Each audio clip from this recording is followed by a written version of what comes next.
Hello, and welcome to another First Person Arts Live. Today's October 16th, 2024, and today is National Boss Day. Happy National Boss Day to all the bosses out there. Happy National Boss Day to Jamie, our director over here. Amazing person. I'm not just doing this to gain brownie points.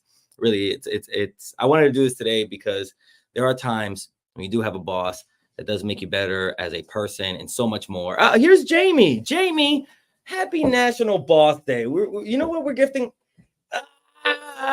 See, honestly, love is here, and this is Love is in the air. love is in the air, and this is what we're gifting the bosses. We're gonna do this later on with Dr. Neil Barhan. We're gonna do 3 tips for sharing your story as a boss. As a boss. That's today's live. Let's get you in here more. But for National Boss Day, how do you honestly? Let me get a little. This was unexpected, so you guys are getting a little unexpected thing. What is your ideology as a leader in an organization? Let's start with that. Well, first of all, I say this to everybody. I'm an unconventional leader, okay? I am maternal, I am protective, and I am really interested in creating an environment where the team thrives. Yeah. And that's what it's about. I serve the team. I love that. Right? Yeah. It's not the other way around. And you know what? It really shows because, you hired me here as a social media manager and you've given me a lot of space to learn and grow and be better. And honestly, in the year that I've been on here, I already feel like my skills are at least 40% better than they were when I started. And that is just the beginning of my journey here. Well, here's the secret. The more you put into it, the more you get out of it. So this is all you. Oh, well, I appreciate it. All you. Thank you. And I am so proud to have seen and been a part of your evolution thus far. And I keep telling you that when you get that Grammy or whatever it is, the recognition, right? Yeah. Which will happen. It will happen. It will happen for you. I just want to be there to share that moment with you. See, and that's what we need. We need people to be mentors, which is something that I don't see a lot in bosses. I do see in you, which I appreciate, but all the times I didn't see a mentor in my boss, which is something different that I see from you. Well, the better the environment, the more you grow, the more we all grow. Yeah. Thank you. And I promise you the flowers are on the way. Flowers. We'll let you get back to being the boss that you are, Jamie. Say bye. All right. Love to you all. Happy Bosses Day. And I am privileged and honored to work with the team that I work with. And so it's all them. Thank you, Jamie. We're going to get some tips today. We're going to gift tips today. 3 tips on how to share your story as a boss. We're going to do that later on in the show. But as always, plugs. We're going to go plugs first. We got to get you guys to stick around for the rest of it. It's Wednesday, which means we've dropped another episode of our #us podcast, unique and shared experience, Ukrainian stories from Philly. You can listen to it wherever you get your podcast. But if you want to listen directly from us, you go to firstpersonarts.org/podcast. This is episode 3. We have one more episode dropping for you guys next week. Check out all 3 episodes before you check out the final episode next week. It is a great episode that really deals, what's going on in Ukraine, the war, people's experience, how it's shaped them, how it shaped their life, being so far away from a place they call home. It really is an amazing podcast. So please check it out. #us, unique and share experiences, the Ukrainian stories from Philly. And in next month, my gosh, we're already looking at next month. We have our First Person Arts Story Slam online dating. I am hosting. That is on November 12th, 7:30 p.m. at World Cafe Live. The theme is online dating. It was so popular last season that we had to bring him back. If you have a story that you want to pitch us the idea for the story at stories@firstpersonarts.org. You could also follow the link in the bio to do that. Send in your pitch for the story, and you could be one of 4 pre-selected storytellers to get on that stage that night. But don't fret. If you do not get pre-selected, you could always come to the show and throw your name in the bucket. And also, we're doing story pops in the lobby. People have really been enjoying telling their stories to, more of a private situation. Yeah, I'll go up online later on, but, a little bit more of a relaxed situation, just, telling it to the camera. And these videos have been doing very well online as well. People like seeing that aspect of a little story pop in the lobby. So if you don't get a chance to tell your story on stage, or you don't get pre-selected, you don't get to put your name in the bucket, you can come to the lobby and tell a story. I promise you, if you want to tell an online story for this show, there is a way for you to tell that story. So don't fret that you didn't get picked. Come to the show, put your name in the bucket, tell a story in the lobby if that doesn't even happen. First Person Arts Story Slam online dating, November 12th at 7:30 p.m. at World Cafe Live. Link on the website. You know where it is, but let me give it to you. You can go to firstpersonarts.org/events. Now, a little piece of information about the Story Slam. We have a special storyteller, a feature storyteller, Anna Akbari. She's the author of There Is No Ethan. She'll be telling a story that night, because the very next night, which is November 13th, the very next night, 2024 at 7 p.m., Anna Akbari will be at the Free Library of Philadelphia, 1901 Vine Street, that one, having a conversation with NBC's 10, Sheila Wako. They'll be talking about the book, getting more in depth into Anna's book, and also, taking questions from the audience. We're going to be doing all that. This event is free at the Free Library.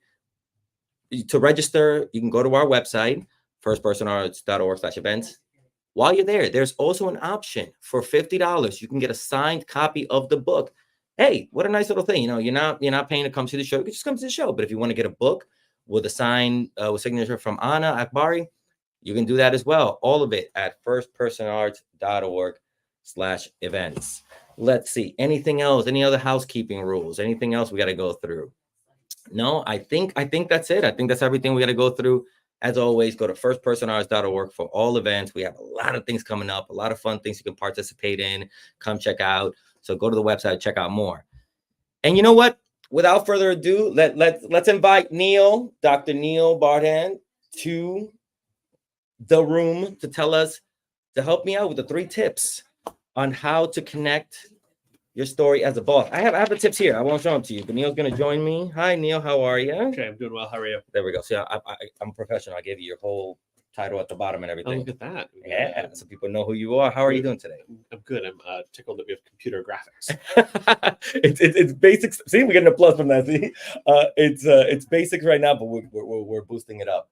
A lot of people don't know a lot of your work that you do here with First Person Arts. What? I know. And people know this face over here, but this is the man behind everything. Dr. Neil, you are the, as it says, director of applied storytelling. That's me. Please, and this is why it connects to the tips that we're going to give to the bosses, because you go to different organizations, different places, tell people how to tell your story. Give us a little bit of what you do. Yeah. So one of the ways that we can work is to teach a group workshop. So this might be at a conference, let's say, with people from different organizations, or it might be, as is more likely, like an internal thing, right? So everybody from, say, the sales department somewhere. And we teach them the basics of storytelling, and also have them discuss why and how they use storytelling, right? Recognizing we're all storytellers already, and maybe we have a very clear understanding of how it fits into our work lives. And I say work, but it could also be like a community organization, let's say, right? A volunteer group or affinity group. And say, all right, how do you use stories now? How would you like to use them going forward? How else can we help you? And then we do some of the kind of like the science and engineering of it, right? How do you actually put a story together? And then we get people actually doing that, right? And we'll prompt them and say, let's think about your story around a major success you had this year, right? So we did a departmental retreat for a government agency, we'll say, in the past few years. And people at this agency, hundreds of employees, massive. But obviously they all had some success in their year, and the tables were kind of mixed together so that somebody from team A was next to somebody from team B and so on, and they got to share with each other, hey, here's something that worked really well for me and my team. And maybe they would have heard it through a report or some other formal thing, but hearing from your colleague who's not necessarily your immediate colleague, or somebody who is, and just like getting their perspective on it is very, very powerful, certainly to the listener, but also to the storyteller. To be able to share. I love that. And I love the fact that you also like, let's try to do year to year, because sometimes like you don't put into perspective how much you actually accomplished in last year, how much you've grown as a worker and organization. So that's great. You actually, it's funny, just in talking, you actually connected on a lot of the tips that we have for today. So let's start with, tip number 1 for bosses, how to better tell your story for yourself or for your organization is connect with your why. Here. Let me read what are these notes that we put together for ourselves. As a leader, sharing the personal reasons why you started or joined the business helps humanize the mission. Certainly. Reflects on your journey, the challenges you face, and what fuels your passion for your role.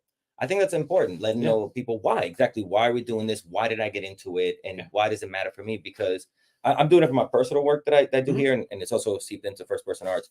When I can tell people why I'm passionate about the work, they're more willing to invest in me. Yeah, certainly. On an individual level, again, it's really helpful sometimes to just sit back and reflect and say, how did I get here? Yeah. Right. Yeah. And then kind of at that group level, it's really inspiring to be able to say, oh, this is what led me here. Right. Most of us didn't, as children say, when I grow up, I want to be choose something, right? An insurance salesperson, right? But then if you have a group of them together, everybody's got a path to it. Yeah. As we say, everybody's got a story to tell.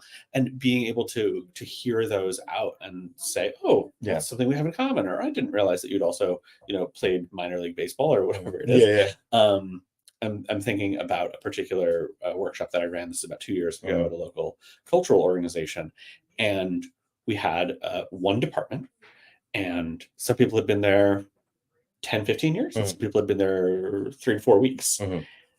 And hearing them all talk about their passions and what led them to it, right? They're all highly trained, but also have different, obviously, roles within the team and have different paths to it. It was really palpable, honestly, in the room. Certainly for me, and I think for the participants as well, for each of them to say, oh, I came to this because I love working with families, or I'm really interested in this one particular topic in our organization's mission, or I'm really interested in this method that we could be using, and just hearing them all say, oh, this is how we got here, does a lot for everybody. Whenever people go, how did you start at FPA? I always like going, first person arts helped me find a voice when nobody else would. And that's why I dedicate so much of my passion to them, because they're good at helping people find their voices. And then people are like, wow, first person, a storytelling organization does that. I'm like, we help people find their voice. So that's what we do. That's a quick way. That's a quick way to help to get to the why. Let's go with number 2. Simplify the mission for clarity, which is what a lot of people seem to have an issue with. What does your business do? We are a global Bitcoin blockchain double agency. Like, what? Here's what it goes. Simple enough. Break down your company's mission into clear, relatable language. Avoid jargon and make sure the story of your business purpose is easy to grasp. Simple. This connects to my why, actually, right? So I came to this work through an interest in science communication and helping scientists and technical professionals talk about their work to each other, and also to audiences outside their own fields. And a lot of it is reminding people, hey, not everybody knows the same things that you do. We haven't all read the same papers. We haven't had exactly the same training. And let's scale it down, peel it back. Sometimes, often actually in a workshop, I get to say to people, hey, you got to remember, I have a high school education in physics, or whatever it is. And I just say, I'm really good at what I do, but I'm learning about your healthcare system, for instance. Right now, I don't know what all these acronyms are. Maybe you're mentioning a building, maybe it's a program. I don't know. So I'll just say, what does that mean? Well, what's that like? Tell me more. And sometimes I'm kind of like quote playing them a little bit, but honestly, it's usually quite genuine, where I just say, I don't know, or I don't know what perspective you have on it. So let's be clear about that. I know it's a phrase from the movie Philadelphia, because we're in Philadelphia, but it's like when he says explain to me like I'm a 5th grader or something like that. And that I kind of like that phrase, because and I got this from TikTok as well. Somebody made a video going, even if you think making an omelet is something that everybody knows, you'll be surprised at how many people don't know how to crack an egg properly. Even the simplest thing, you think you're making it too simple. No, there are people out there who really want to, hey, can you explain this to me? And they're afraid to ask. Sometimes the most basic, simple. down to the Right. core would really help people. Like, thank you so much for giving me that. And even if they do understand it, sometimes it's helpful to just say, hey, when I say this, I mean X. Yeah. Right. I use an example a lot from a particular story slam with nurses, where there was a discussion over a specific medical term. And it was like, well, was it a medical term 1 or medical term 2? And I was like, look, for most of your audience, it doesn't matter the technical term. Use something a little more casual, or just say, there was an incident with the brain, whatever it is. Yeah. And if you're trying to teach through it, or it's really critical, you can go into another level of detail. But by and large, you can simplify and keep it easier for your audience. Yeah, know the why, know your why, and keep it simple when you explain them the why. And the final tip that we'll have for people. Shoot, I did not write the final script. Hold on, I messed up here. Give me a second. Computer graphics in action, folks. Yeah, I know. I should have. There it goes. Copy. We'll bring this over. He hit Control C. Did you guys know you could hit Control C and copy things? See, and you didn't, because now I taught you, and now you know. And there we go. Number 3. Without further ado, apologize for that, people. Lead by example through storytelling. Did we need that one? Yes, we did. Yes, we did. And let me tell you this. As somebody who does a lot of stuff online about my own personal experience, I never realized how much telling my story is actually going to make other people come out of the shadows or want to get into the same line of work, or basically be aware of something that they didn't know. So at the end of the day, it's really important to lead through example by telling your story, because you don't know how many people you're inspiring either to get into the work or to support you or whatever it may be. So you got to start with that. Yeah. Again, it's that humanizing and giving somebody something parallel to hang on to. I think a lot about a workshop I taught. This is like 5-6 years ago in a corporate setting, small group, and somebody very high up in the corporate structure. One person used our storytelling workshop as an opportunity to share about a health struggle that they were going through, and it opened up that door to vulnerability, but also let the others have an understanding of, oh, okay, that has colored what your personal life is these days. Let's see how that connects to our role as leaders and as managers and as peers to each other. And that one has always stood out to me. Obviously, I know way more details on that. But it was just really, it's important to see that again, like laterally. I'm trying to get on camera here, laterally, right? But also vertically, right? You're leading, those sometimes below you, but also those above you in a structure, and just saying, being able to encapsulate, hey, here's where I've been, here's where I'm at, here's what I'm taking away, does so much for people. And if you think about a lot of formal education settings as well, right? You learn through case studies in business school, or you do a lab in chemistry. I have a high school chemistry education, by the way, right? We need to kind of just keep things in a nice little container sometimes for people to say, oh, that's how that works. I get it now. Okay, I can reflect back on it. I've been thinking about this recently as well, when I'm hearing like parables and fables and how important those are to teach people values and explain kind of like mindsets a lot. It's funny. I was watching The Penguin, and it's really good. Actually, I haven't checked it out. It's really worth the shot. Okay. Yeah. All right. And in it, the main woman, I'm telling you, I promise you, bro, you're gonna walk away from this going, oh my gosh, bro. The main woman, she went through a lot, right? And she's telling the kid the story. She's like, hey, I heard something bad happened to you. And she put it in a fairy tale form, even though it perfectly fit with her life. And I don't know why I've never put that together, how much like those stories really do teach you in ways that children's story, even. I know, it's supposed to mean, but the way she did it, I was like, wow, I understood it quicker than I thought I did. That's why we use it for children, and that's why we use it, in like I said, more formal education settings.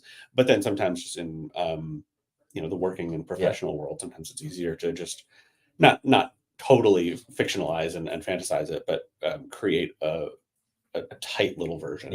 Okay. So I appreciate any other tips or anything else you want to tell the people about the work you do and how to find you, anything before we let you go?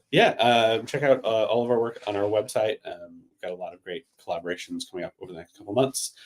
Very excited for some of the partnerships that we have going on. I'll also quickly explain, kind of going back to your original question about like how we work. One of the things that we've been doing recently is pairing, if you will, a workshop with individual coaching. So let's say you have a bunch of just use a really random example, right?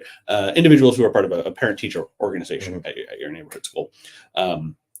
We might lead a workshop there, have everybody kind of share some stories together, but then also offer individual coaching as well, so that individuals can get a little one-on-one time and refine their story and practice it. And that's been really powerful for the storytellers as well as the organizations bringing us in, because so often, people leave a workshop and they're like, I learned something, and gosh, now what do I do?